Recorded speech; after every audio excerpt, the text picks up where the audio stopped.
ಇವತ್ತು ಅವರ ಪರಿಶಿಷ್ಟ ಜಾತಿ ಪರಿಶಿಷ್ಟ ಪಂಗಡ ನೌಕರರ ಕ್ಷೇಮಾಭಿವೃದ್ಧಿ ಸಂಘ ಈ ಒಂದು ಕಾರ್ಯಕ್ರಮವನ್ನು ಬಹಳ ಪವಿತ್ರವಾದ ಕಾರ್ಯಕ್ರಮ ನಮ್ಮ ದೃಷ್ಟಿಯಲ್ಲಿ. ಯಾಕೆಂದರೆ ಸಂವಿಧಾನ ಸಮರ್ಪಣಾ ದಿನ, ಸಂವಿಧಾನವನ್ನು ಈ ದೇಶಕ್ಕೆ ಕೊಟ್ಟಂಥ ದಿನ. ಇದು ಬಹಳ ಭಾವುಕರಾಗ್ತೀವಿ ಮಾತಾಡಿದ್ದು.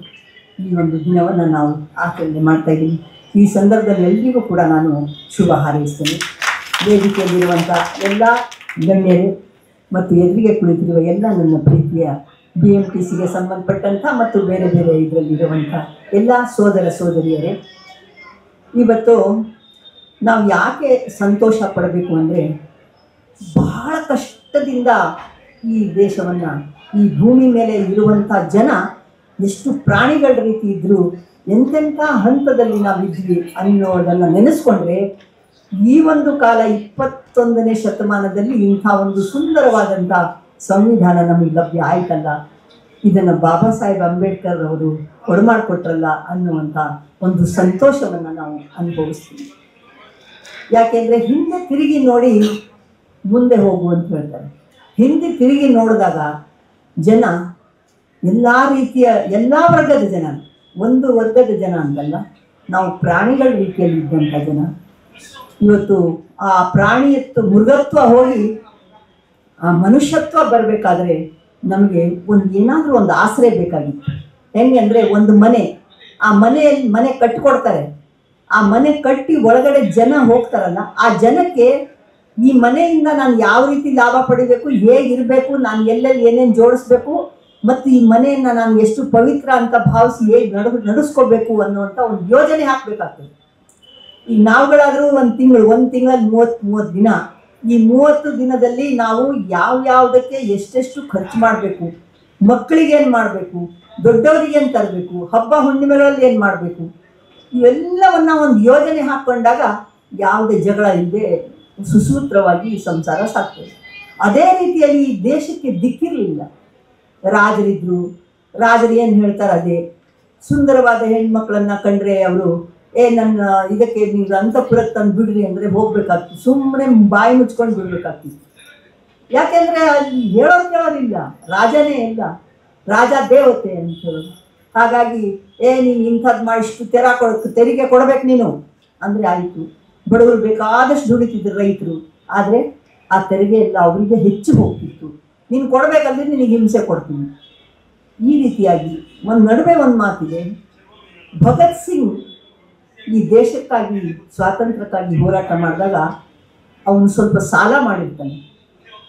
ಅದು ಏನು, ಈ ಹೋರಾಟದಲ್ಲಿ ತೊಡಗಿದಾಗ ಮನೆಯಲ್ಲಿ ರೇಷನ್ ಅದು ಇದು ತರೋದಕ್ಕೆ ಅಂತ. ಆಗ ಬ್ರಿಟಿಷರು ಬರ್ತಾರೆ, ನಿನ್ನ ಮಗನಿಗೆ ಇನ್ನು ನಾವು ನೇವಿಗೆ ಹಾಕೋದಿದೆ, ಆದರೆ ನೀನು ಸಾಲ ತೀರಿಸ್ಬೇಕು ಅಂತ ಹೇಳ್ತಾರೆ. ಅದಕ್ಕೆ ಅವಳು ಹೇಳ್ತಾಳೆ, ಅವಕಾಶ ಕೊಡ್ರಿ ನನಗೆ, ತೀರಿಸ್ತೀನಿ. ಅವಕಾಶ ಕೊಡಲ್ಲ, ನೀನು ಈಗಲೇ ಕೊಡಬೇಕು, ಕೊಡದೇ ಇದ್ದರೆ ನಿನಗೆ ಶಿಕ್ಷೆ ಕೊಡ್ತೀವಿ ಅಂತಾರೆ. ಎಂಥ ಶಿಕ್ಷೆ ಅಂದರೆ, ಅವಳು ಬಗ್ಗಬೇಕು, ಬಗ್ಗಿದ ಬೆನ್ನಿನ ಮೇಲೆ ಬೀಸೋಕಲ್ಲಿಡ್ತಾರೆ, ಗುಂಡು, ದೊಡ್ಡಪ್ಪ ಗುಂಡು, ಇದೇ ನಿನಗೆ ಶಿಕ್ಷೆ ಅಂಥೇಳಿ. ಈ ರೀತಿಯಾಗಿ ಬ್ರಿಟಿಷರ ಕಾಲ ಆಗಿರ್ಬೋದು, ಆ ನಂತರದ ಕಾಲದಲ್ಲಿ ಆಗಿರ್ಬೋದು, ಬಹಳಷ್ಟು ಕಷ್ಟ ನಷ್ಟಗಳನ್ನು ಉಂಡಂಥ ಜನ ನಾವು. ಹೀಗಾದ ಮೇಲೆ ನಮಗೆ ಒಂದು ಯೋಜನೆ ಬೇಕು. ಈ ದೇಶಕ್ಕೆ ಎಲ್ಲರೂ ಸಮಾನವಾಗಿ ಇರುವಂಥ ರೀತಿ ಯಾವುದು ಏನು ಯಾರಿಗೂ ಗೊತ್ತಿಲ್ಲ. ಏನಂತ ಈ ದೇಶ ನಡೆಸಬೇಕು. ಎಲ್ಲ ದಾರಿದ್ರ್ಯವನ್ನು ಬಿಟ್ಟು ಹೋಗಿದ್ರು ಬ್ರಿಟಿಷರು. ಎಷ್ಟಂದರೆ ಇಲ್ಲಿ ಮೂಢನಂಬಿಕೆ ಇತ್ತು, ಬಡತನ ಇತ್ತು, ಹಸಿವಿತ್ತು, ಹೆಣ್ಣು ಗಂಡು ಅನ್ನುವಂಥ ಭೇದ ಇತ್ತು. ಏನೆಲ್ಲ ಯಾರು ಹೇಳೋದಿಲ್ಲ ಕೇಳೋದಿಲ್ಲ ಅನ್ನುವಂಥ ರೀತಿಯಲ್ಲಿ ಇದ್ದಂಥ ದೇಶವನ್ನು ಒಂದು ಸಂವಿಧಾನ ಸ್ವಾತಂತ್ರ್ಯ ಬಂತು. ಸ್ವಾತಂತ್ರ್ಯ ಬಂದ ನಂತರ ಅದಕ್ಕೊಂದು ಯೋಜನೆ ಹಾಕ್ಕೊಂಡ್ರು. ಈ ದೇಶವನ್ನು ನಾವು ಈ ರೀತಿಯಲ್ಲೇ ನಾವು ನಡೆಸಬೇಕು. ಇಲ್ಲಿ ಅಸ್ಪೃಶ್ಯತೆಯನ್ನು ತೊಲಗಿಸ್ಬೇಕು, ಇಲ್ಲಿರುವಂಥ ಬಡತನವನ್ನು ನಿವಾರಣೆ ಮಾಡಬೇಕು, ಅಸಮಾನತೆಯನ್ನು ನಿವಾರಣೆ ಮಾಡಬೇಕು, ಸೋದರತ್ವವನ್ನು ತರಬೇಕು, ಭಾತೃತ್ವವನ್ನು ತರಬೇಕು, ಅಂಥ ಒಂದು ಸಮಾನತೆ ತರಬೇಕು. ಈ ಒಂದು ನಿಟ್ಟಿನಲ್ಲಿ ಈ ದೇಶವನ್ನು ಕಟ್ಟೋದಕ್ಕೆ ಎಲ್ಲರೂ ಕೂಡ ಮುಂದಾದರು. ನಮ್ಮ ಹಿರಿಯರು ಬಹಳ ಬಹಳ ಒಳ್ಳೆಯ ಚಿಂತನೆ ಇತ್ತು ಅವರಿಗೆ. ಅವ್ರ ಗುರಿ ಇಷ್ಟೇ ಇತ್ತು, ಈ ದೇಶವನ್ನು ಬ್ರಿಟಿಷರಿಂದ ಬಿಡಿಸ್ಕೊಳ್ಳೋದಷ್ಟೇ ಅಲ್ಲ, ನಾವು ಹೆಂಗಪ್ಪ ನಡೆಸಬೇಕು ಅನ್ನುವಂಥ ರೀತಿ ಅದ್ರ ಬಗ್ಗೆ ಚಿಂತನೆ ಮಾಡಿದ್ವಿ. ಅವ್ರು ಯಾವತ್ತೂ ಕೂಡ ನನಗೆ ಅಂತ ಹೇಳಲೇ ಇಲ್ಲ. ಅವರು ಯಾವ ನೀವು ಮಹತ್ವದ ಯಾರನ್ನೇ ತಗೊಳ್ಳಿ, ನನಗೋಸ್ಕರ ನಾನು ಮಾಡ್ತೀನಿ ಅಂತ ಹೇಳಲಿಲ್ಲ. ಇಡೀ ದೇಶಕ್ಕಾಗಿ ಮಾತೆತ್ತರೆ ದೇಶದ ಬಗ್ಗೆನೇ ಚಿಂತನೆ ಮಾಡಿದರು. ಆದ್ರಿಂದ ಇವತ್ತು ನಾವೆಲ್ಲರೂ ಕೂಡ ಈ ಒಂದು ಒಳ್ಳೆಯ ಒಂದು ಸ್ಥಿತಿಯಲ್ಲಿದ್ದೇವೆ. ಮಹಿಳೆಯರು, ದಲಿತರು ಮತ್ತು ಬೇರೆ ಬೇರೆ ವರ್ಗದ ಜನರು, ಈ ಬೇಕಾದಷ್ಟು ಜನ. ಯಾಕೆಂದರೆ ಈ ಅಲೆಮಾರಿಗಳಿನ್ನೂ ಅಲೆಮಾರಿಗಳಾಗೇ ಇದ್ದಾರೆ. ಇನ್ನೂ ಪೂರ್ತಿ ಬಡತನ ಹೋಗಿದೆ ಅಂತಲ್ಲ, ಆದರೆ ನಮಗೊಂದು ಸ್ವಾಭಿಮಾನ ಅನ್ನುವಂಥದ್ದು ಈ ಸಂವಿಧಾನದಿಂದ ಸಿಕ್ಕಿದೆ. ಇವತ್ತಿನ ದಿವಸ ಅವರೇನು ಸಮರ್ಪಣೆ ಮಾಡಿ ಈ ದೇಶಕ್ಕೆ, ಅದರ ಫಲ ಏನಪ್ಪ ಅಂದರೆ ನಾವೆಲ್ಲ, ನಾನು ಕೂಡ ಒಬ್ಬ ಹೆಣ್ಣು, ನಾನು ಕೂಡ ಒಬ್ಬ ಗಂಡು, ನಾನು ಕೂಡ ಈ ನೆಲದ ಮಗ, ಈ ದೇಶದ ಮಗ, ನನಗೆ ಹೇಳುವ ಹಕ್ಕಿದೆ, ಕೇಳುವ ಹಕ್ಕಿದೆ, ಮಾಡುವ ಕರ್ತವ್ಯ ಜವಾಬ್ದಾರಿ ಇದೆ ಅನ್ನುವಂಥದ್ದನ್ನು ತಿಳಿಸ್ಕೊಟ್ಟಂಥದ್ದು ಸಂವಿಧಾನ. ಒಬ್ಬ ಪ್ರಜೆ ಇವತ್ತು ಮೊದಲಿನ ಥರ ಇರೋದಕ್ಕಾಗಲ್ಲ. ಯಾಕಾಗೋದಿಲ್ಲ ಅಂದರೆ ಪ್ರತಿಯೊಬ್ಬರ ಮೇಲೂ ನಮ್ಮ ಮೇಲೆ ಜವಾಬ್ದಾರಿ ಇದೆ. ಮೊದಲು ಒಬ್ಬ ರಾಜನ ಮೇಲೆ ಇತ್ತು, ಒಬ್ಬ ಪಾಳೆಗಾರನ ಮೇಲೆ ಇತ್ತು, ಯಾರೋ ಒಬ್ಬ ನಡೆಸ್ಕೊಂಡು ಹೋಗ್ತಿದ್ದ, ನಾವೆಲ್ಲ ಅವ್ನ ಗುಲಾಮರಾಗಿ ಅವನೇನು ಹೇಳ್ತಾರೆ ಅದು ಕೇಳ್ಕೊಂಡಿರ್ತಿದ್ವಿ. ಅದು ಈಗ ಹಾಗಲ್ಲ. ಈಗ ನಮಗೆ ಸ್ವಂತ ಆಲೋಚನೆ ಮಾಡೋ ಶಕ್ತಿ ಬಂದಿದೆ. ಸ್ವಂತವಾಗಿ ನಾವು ಬಾಬಾ ಸಾಹೇಬ್ ಅಂಬೇಡ್ಕರ್ ಅಷ್ಟು ಬರಿಬೇಕಾದ್ರೆ ಸುಮ್ಮನೆ ಬರಲಿಲ್ಲ. ಬಹಳ ಜನ ತಪ್ಪು ತಿಳ್ಕೊಂಡಿದ್ದಾರೆ. ಅವ್ರು ನಮಸ್ಕಾರ ಮಾಡಿದರೆ, ಅವ್ರು ಪೂಜೆ ಮಾಡಿದರೆ, ಅವ್ರಿಗೇನೋ ಮಾಡಿದರೆ, ದೇವ್ರನ್ನ ಪೂಜೆ ಮಾಡಿದರೆ ನಮಗೆ ಎಲ್ಲ ಬರುತ್ತೆ ಅಂತ ಇಲ್ಲ. ಓದಿರು, ಅರ್ಥ ಮಾಡಿಕೊಂಡ್ರು, ಈ ದೇಶದ ಜನಗಳ ಪರಿಸ್ಥಿತಿ ಏನಿದೆ ಅದನ್ನೆಲ್ಲವನ್ನು ತಿಳ್ಕೊಂಡ್ರು, ಹಿಂದೆ ಪುರಾಣದಲ್ಲಿ ಏನು ಹೇಳಿದ್ದಾರೆ, ಇತಿಹಾಸದಲ್ಲಿ ಏನಾಗಿದೆ, ನಾವು ಈಗೇನು ಮಾಡಬೇಕು, ಮುಂದಿನ ಗುರಿಯನ್ನು, ಇವೆಲ್ಲವನ್ನು ಕೂಡ ಅವರು ಚಿಂತನೆ ಮಾಡುವಷ್ಟು ಶಕ್ತಿಯನ್ನು ಸಂಪಾದನೆ ಮಾಡಿಕೊಂಡ್ರು. ಆರ್ಥಿಕವಾಗಿ ಈ ದೇಶ ಹೇಗೆ ಕಟ್ಟಬೇಕು, ರೈತರಿಗೆ ಈ ದೇಶವನ್ನು ಯಾವ ರೀತಿಯಿಂದ ರೈತರು ಇಲ್ಲಿ ಬದುಕಬೇಕು, ಕೈಗಾರಿಕೆಗಳು ಹೇಗಾಗಬೇಕು, ವಿದ್ಯಾರ್ಥಿಗಳಿಗೆ ಏನಾಗಬೇಕು, ಮಹಿಳೆಯರಿಗೆ ಏನಾಗಬೇಕು, ಅವ್ರ ಪರಿಸ್ಥಿತಿ ಏನು, ಅವ್ರಿಗೇನಾದ್ರು ಆಸ್ತಿ ಹಕ್ಕಿದೆಯಾ, ಅವ್ರಿಗೇನಿದೆ, ಎಲ್ಲರ ಬಗ್ಗೆ ಚಿಂತನೆ ಮಾಡಿದಂಥ ಒಂದು ಅದ್ಭುತ ಚೇತನ ಬಾಬಾ ಸಾಹೇಬ್ ಅಂಬೇಡ್ಕರ್. ಎಷ್ಟು ಅಂದರೆ ನಾವು ಯಾರಿಗೂ ಕೂಡ ಸಾಧ್ಯನೇ ಇಲ್ಲ. ಅದು ಏನು, ಎಲ್ಲರೂ ಮುಟ್ಟಿಸ್ಕೊಂಡು ಎಲ್ಲರೂ ಕರೆದು ಬಾರಪ್ಪ ನೀನೆಲ್ಲ ಮಾಡು ಅಂತ ಹೇಳುವಂಥ ವಾತಾವರಣ ಇರಲಿಲ್ಲ. ನೀನು ಬರಬೇಡ, ನೀನು ಮುಟ್ಟಬೇಡ, ಇಲ್ಲಿ ಕೂತ್ಕೋಬೇಡ, ಅಲ್ಲಿ ಕೂತ್ಕೋಬೇಡ, ಅಲ್ಲಿ ಓದಬೇಡ, ಈ ರೀತಿಯಾಗಿ ನಿಮಿಷಕ್ಕೂ ಅವರಿಗೆ ಅಪಮಾನ ಮಾಡಿದಂಥ ಹೊತ್ತರಲ್ಲಿಯೂ ಕೂಡ ಅವರು ಅದನ್ನು ಮೆಟ್ಟಿ ನಿಂತು ಅಂಥ ಒಂದು ಅದ್ಭುತವಾದ ಸಾಧನೆಯನ್ನು ಮಾಡಿ ಈ ದೇಶಕ್ಕೆ ಬೆಳಕಾದರು. ವಿದೇಶದಲ್ಲಿ ಕೂಡ ಇವರನ್ನ ಜ್ಞಾನದ ಪ್ರತೀಕ ಅಂತೇಳಿ ಇವರನ್ನು ನೆನೆಸ್ಕೊಳ್ಳುವಂಥ ದಿಕ್ಕಿನಲ್ಲಿ ಇವತ್ತು ಬಾಬಾ ಸಾಹೇಬ್ ಇದ್ದಾರೆ. ಅದಕ್ಕೆ ನಮಗೆ ಅವರ ಆದರ್ಶ. ನಾವು ಯಾರನ್ನ ಆದರ್ಶವಾಗಿ ತಗೋಬೇಕು ಅನ್ನೋದು ಕೂಡ ನಮ್ಮ ಯೋಗ್ಯತೆ ಮೇಲೆ ಹೋಗ್ತದೆ.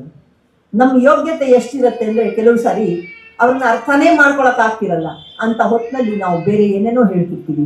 ಆದರೆ ಅವರ ಶಕ್ತಿಯನ್ನು, ಅವರು ನನಗೆ ನೀವು ನಮಸ್ಕಾರ ಮಾಡಿರಿ, ನನ್ನನ್ನು ನೆನೆಸ್ಕೊಳ್ರಿ ನೀವು ಅಂತ ಯಾವತ್ತೂ ಹೇಳಲಿಲ್ಲ. ತಮ್ಮ ಕೆಲಸವನ್ನು ಈ ಸೂರ್ಯ ಏನಾರ ಹೇಳ್ತಾನ, ಅದ್ರ ಪಾಡಿಗೆ ಅದು ಬೆಳಕು ಕೊಡ್ತಾನೆ, ಮರೆ ಆಗ್ತಾನೆ. ಅದೇ ರೀತಿ ಭೂಮಿ ತನ್ನ ಪಾಡಿಗೆ ತಾನು ಸುತ್ತತ್ತೆ, ನನಗೆ ನೀವು ಅದು ಮಾಡಿರಿ ಇದು ಮಾಡಿರಿ ಅನ್ನಲ್ಲ, ತನ್ನ ಕರ್ತವ್ಯ ತಾನು ಮಾಡುತ್ತೆ. ಹಾಗೇನೆ ಹಿರಿಯರು ದೊಡ್ಡವರು ಯಾವಾಗಲೂ ತಮ್ಮ ಕೆಲಸವನ್ನು ತಾವು ನಿರಾಳವಾಗಿ ಮಾಡ್ತಿರ್ತಾರೆ, ಮಾಡಿ ಅಮರರಾಗ್ತಾರೆ. ಯಾವತ್ತೂ ಅಂಬೇಡ್ಕರ್ ನೋಡಿ, ಅವರು ಯಾರಾದರೂ ನಿಧನರಾಗಿದ್ದಾರೆ, ಅವರಿಲ್ಲ ಅಂತ ಯಾರಿಗೂ ಅನ್ಸಲ್ಲ. ಅವ್ರು ಯಾವತ್ತೂ ಇರ್ತಾರೆ. ಇಂಥ ಒಂದು ಜೀವಂತವಾಗಿ ಇರುವಂಥ ಒಂದು ಕಾಲ ಇದೆಯಲ್ಲ, ಒಂದು ಮನುಷ್ಯತ್ವ, ವ್ಯಕ್ತಿತ್ವ, ಅದು ಪ್ರತಿಯೊಬ್ಬರಲ್ಲೂ ಬರಬೇಕಾಗುತ್ತೆ. ಅದಕ್ಕೆ ಒಂದು ಮಾತು ಹೇಳ್ತಾರೆ, ಮೀನು ಜೀವಂತವಾಗಿರೋ ಮೀನು ಈಜತ್ತೆ, ಆದರೆ ಸತ್ತು ಮೀನು ತೇಲುತ್ತೆ. ನಾವು ತೇಲಬಾರದು, ಪ್ರವಾಹದ ವಿರುದ್ಧ ಈಜಬೇಕು. ಯಾವುದು ತಪ್ಪಿದೆ ಆ ತಪ್ಪನ್ನು ತಿದ್ದುವಂಥದ್ದಲ್ಲಿ ಜಾತಿ, ಗೀತಿ, ಮತ, ಭೇದ, ಪಕ್ಷ ಯಾವುದು ಮಾಡಬಾರ್ದು. ಎಲ್ಲಿ ಅನ್ಯಾಯ ಇದೆ ಅಲ್ಲಿ ಖಂಡಿಸುವಂಥ ಒಂದು ಕೆಚ್ಚು ನಮ್ಮಲ್ಲಿ ಬರಬೇಕು. ಆದ್ದರಿಂದ ಇವತ್ತು ಪ್ರಜೆಗಳು ಒಂದೊಂದು ಸಾರಿ ನಾವು ಹೇಳ್ತೀವಿ ಸರ್ಕಾರಗಳು ಸರಿಯಾಗಿ ಕೆಲಸ ಮಾಡಲ್ಲ, ಸರ್ಕಾರದಲ್ಲಿ ಭ್ರಷ್ಟಾಚಾರ ಇದೆ, ಜಾತೀಯತೆ ಇದೆ, ಮೋಸ ಇದೆ, ಹಾಗೆ ಇದೆ ಅಂತ. ಆದರೆ ಜನಗಳಲ್ಲಿ ಕೂಡ ಇದೆ. ಜನಗಳು ಸರಿ ಇದ್ದರೆ ಎಲ್ಲರೂ ಕೂಡ ಸರಿ ಹೋಗುತ್ತೆ. ನಾವು ಒಬ್ಬರು ತಂದು ಇಡ್ತಿರ್ತಾರೆ ಮನೇಲಿ, ಒಬ್ಬರದನ್ನು ಎಲ್ಲಿಂದನೋ ಸೋರವಂಗೆ ಮಾಡಿಬಿಟ್ಟಿರ್ತಾರೆ, ಒಂದು ನೀರು ತುಂಬಿಡ್ತಾರೆ, ಅದನ್ನು ಎಲ್ಲೋ ಒಂದು ತೂತ್ಕೊರೋದು ಸೋರವಂಗೆ ಮಾಡ್ತಾರೆ, ಆಗ ಅದು ಉದ್ಧಾರ ಆಗಲ್ಲ. ಅದೇ ರೀತಿಯಲ್ಲಿ ಸರ್ಕಾರಗಳು ಸರಿಯಾದ ರೀತಿಯಲ್ಲಿ ಕೆಲಸ ಮಾಡಬೇಕಂದ್ರೆ ಜನಗಳು ಅಷ್ಟೇ ಪ್ರಾಮಾಣಿಕರಾಗಬೇಕಾಗುತ್ತೆ ಮತ್ತು ಅದನ್ನು ಸರಿಯಾದ ರೀತಿಯಲ್ಲಿ ಬಳಕೆ ಮಾಡಬೇಕಾಗುತ್ತೆ. ಆಗ ನಮಗೆ ಎಷ್ಟು ಶಕ್ತಿ ಬರುತ್ತಂದರೆ ಸರ್ಕಾರಕ್ಕೂ ಕಿವಿ ಹಿಂಡಿ ಹೇಳುವಂತಹ ಪ್ರಜೆಗಳು ನಮ್ಮ ನೋಡಿ, ನಿಮ್ಮ ಇಂಥ ಒಂದು ತಪ್ಪಾಗ್ತಾ ಇದೆ, ನಿಮ್ಮಲ್ಲಿ ಇದಾಗಬಾರ್ದು ಅಂತ. ಹಾಗೆ ನೋಡಿ, ಈಗ ರಾಮಲಿಂಗಾರೆಡ್ಡಿಯವ್ರನ್ನ ಮಾನ್ಯ ಸಚಿವರನ್ನ ಅವರು ಮೆಚ್ಕೊಳ್ತಾ ಇದ್ರು. ಸಜ್ಜನರಿದ್ದಾರೆ ನಮ್ಮಲ್ಲಿ, ಎಷ್ಟೋ ಒಂದು ಒಳ್ಳೆ ಕೆಲಸಗಳನ್ನು ಮಾಡ್ತಿರ್ತಾರೆ. ಕೆಲವು ಸಾರಿ ನಾವು ಹೋರಾಟವನ್ನು ಕೂಡ ಮಾಡಬೇಕಾಗತ್ತೆ. ಹೋದ ಸಾರಿ 2500 ಜನಗಳಿಗೆ ಒಂದು ನ್ಯಾಯ ಕೊಡುವಂಥ ಒಂದು ಸಂದರ್ಭ ಇತ್ತು. ಅದರಲ್ಲಿ ಕೆಲವರಿಗೆ ಶಿಕ್ಷೆ ತಪ್ಪೋ ಏನೋ ಗೊತ್ತಿಲ್ಲ, ಕೆಲವರಿಗಂತೂ ಬಿಡುಗಡೆ ಆಗಿದೆ, ಇನ್ನೂ ಕೆಲವರಿಗೆ ಪಾಪ ಈ ನಮ್ಮ ಚಿಕ್ತಿಮ್ಮಯ್ಯರು ದಿನ ಬರೋರು ಏನಾರ ಮಾಡ್ಬೇಕು ಮೇಡಮ್, ಏನಾರ ಅವ್ರ ಕಳಕಳಿ ನೋಡಿ ನನಗಂತೂ ಏನಪ್ಪ ಈ ಮನುಷ್ಯ ಇಷ್ಟೊಂದು ಒದ್ದಾಡ್ತಾರಲ್ಲ ಅಂತ. ಯಾರ್ಯಾರು ಹೋಗಿ ಕಾಲು ಹಿಡಿದಾರೋ ಗೊತ್ತಿಲ್ಲ, ಅಷ್ಟು ಅವ್ರನ್ನೆಲ್ಲ ಬಿಡಿಸ್ಬೇಕು. ನಾವು ಹಿಂಗಾಯಿತು, ನಮಗೆ ನಾವು ಹೋರಾಟ ಮಾಡಿದ್ದೆ ತಪ್ಪ, ನಾವು ಮಾಡಿದರೆ ಈ ಥರ ಆಯ್ತಲ್ಲ ಅಂತ ತುಂಬಾ ಇದು ಮಾಡಿದರು. ಆಮೇಲೆ ಈಗ ನಾವು ಮತ್ತೆ ಯಾರಿಗೆ ನ್ಯಾಯ ಸಿಗಬೇಕೋ ಅದಕ್ಕೆ ನಾವು ಹೇಳ್ತೀವಿ, ಮಂತ್ರಿಗಳಿಗೆ ಹೇಳಿ ಎಲ್ರಿಗೂ ಒಂದು ಸರಿಯಾದ ಒಂದು ನ್ಯಾಯ ಸಿಗೋ ರೀತಿಯಲ್ಲಿ ಮಾಡ್ತೀವಿ. ನಮ್ಮ ಕೈಲಾದಷ್ಟು ಕೂಡ ನಾವು ಮಾಡ್ತೀವಿ. ಯಾಕಂದರೆ ಈ ಸಂಘಟನೆ ಎಲ್ಲರೂ ಇದ್ದಾರೆ, ಎಲ್ಲ ನಮ್ಮ ಎಲ್ಲ ಜಾತಿ ಎಲ್ಲ ವರ್ಗ ಒಂದಾಗೋ ತನಕನೂ ಕೂಡ ಇಂಥವು ನಡಿಬೇಕು. ಇದು ಒಂದು ಜಾತಿ ಅಂತಲೇ ಇರಬಾರ್ದು, ಮನುಷ್ಯ ಜಾತಿ ಒಂದೇ ಅನ್ನುವಂಥ ಹಂತಕ್ಕೆ ಏರೋದಕ್ಕೆ ಇವೆಲ್ಲ ಮೆಟ್ಲುಗಳು. ಈ ಮೆಟ್ಲುಗಳು ಇದು ಒಡೆಯೋದಕ್ಕಲ್ಲ, ಈ ದೇಶ ಕಟ್ಟಬೇಕು. ನಾವು ಈ ದೇಶವನ್ನು ನಾವು ಒಡೆಯೋದಕ್ಕೆ ಖಂಡಿತವಾಗಿಯೂ ಸಂಘಟನೆಗಳು ಬರಬಾರ್ದು. ಆ ಮಾತನ್ನು ಚಿಕ್ತಿಮ್ಮ ಹೇಳ್ತಾ ಇದ್ರು.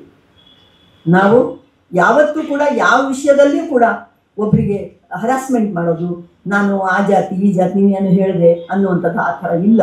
ನಾವೆಲ್ಲ ಬಹಳ ರಾಜಿ ಮನೋಭಾವದಿಂದ ಪ್ರೀತಿ ವಿಶ್ವಾಸದಿಂದ ಬರುವಂಥ ಸಮಸ್ಯೆಗಳನ್ನು ಬಗೆಹರಿಸ್ಕೊಳ್ತೀನಿ ಅಂತ ಹೇಳಿದರು. ಖಂಡಿತವಾಗಿಯೂ ಅದಾಗಬೇಕು.